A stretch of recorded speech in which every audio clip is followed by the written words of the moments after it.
আসসালামু আলাইকুম। কেমন আছেন আপনারা সবাই? আলহামদুলিল্লাহ।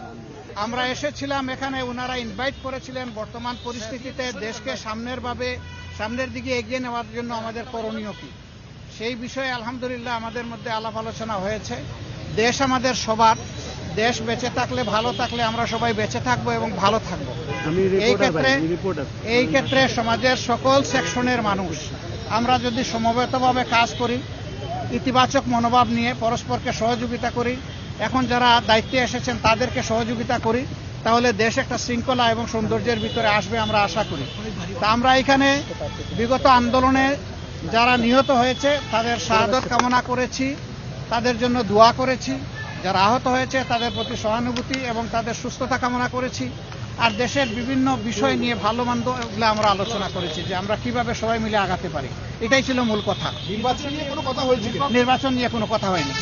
আর দেশে যে বর্তমানে যে অস্থিতিশীল একটা পরিবেশ তৈরি হয়েছে, বিভিন্ন জায়গায় সংখ্যালঘুদের উপর হামলা সহ বিভিন্ন ধরনের অস্থিতিশীল পরিবেশ। দুইটা প্রশ্ন, একটা সংখ্যালঘু আর একটা নির্বাচনের সময় কতটুকু দিতে চাই।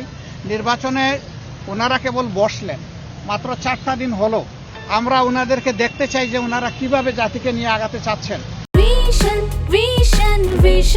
100% কপার কন্ডেন্সারে তৈরি ভিশন ফ্রিজ, তাই গুণে মানে অটুট থাকে বছরের পর বছর। সমস্যাগুলোর আসল সমাধান কিভাবে করেন, এরপরে যৌক্তিক সময়েই এটার সমাধান হবে বলে আমরা আশাবাদী। এখানে কোনো সমস্যা হবে এটা আমরা মনে করি না ইনশাআল্লাহ। এখন আসলে যে বিভিন্ন দিক থেকে অনেকে ষড়যন্ত্রের কথা বলছেন, আপনারা সাংবাদিক সমাজও হয়তো বা এটা উপলব্ধি করছেন।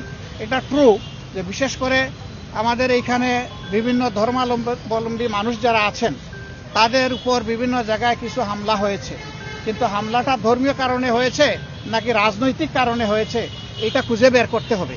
ইতিমধ্যে বিভিন্ন সম্প্রদায়ের, ধর্মীয় সম্প্রদায়ের যারা আছেন তারাই বলেছেন যে সব মামলাকে ধর্মীয় মামলা বলে চালিয়ে দেওয়া যাবে না।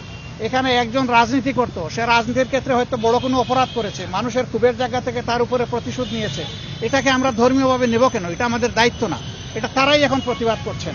আবার কোনো কোনো দেশ এখানে জড়ায়ে পড়ছে বিশেষভাবে, সেই দেশেরই বিবেকবান মিডিয়াগুলো এখন তার প্রতিবাদ করছে যে এটা অসত্য।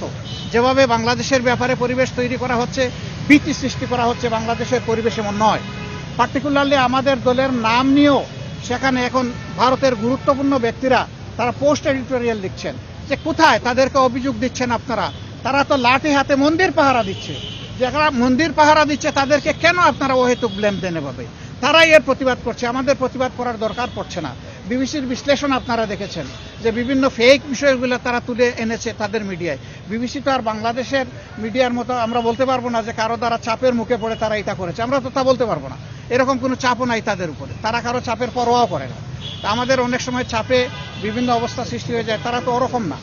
সেই হিসাবে আমরা আশা করি যে বাংলাদেশে কেউ ওরকম পরিস্থিতি সৃষ্টি করতে চাইলেও, কোনো ষড়যন্ত্র করতে চাইলেও জনগণের ঐক্যবদ্ধ প্রতিরোধের মুখে কেউ টিকবে না ইনশাআল্লাহ।